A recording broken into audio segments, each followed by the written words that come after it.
Hello বন্ধুরা, এটা আমার প্রথম ব্লগ। পচাচড়কে এসছি,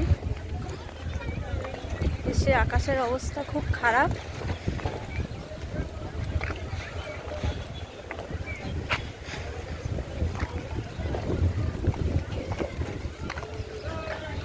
মেলার দোকান এখনো খোলেনি, সব বন্ধ। টাইম দিল যে না আমি এত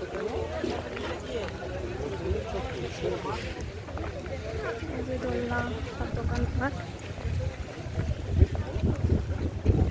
চলে এলাম জগন্নাথ মন্দিরে, প্রচণ্ডভাবে ঝড় উঠেছে। চলো আবার একটু পরে আসছি। মন্দিরের চারিপাশটা দেখো। এই যে আমার মেয়ে,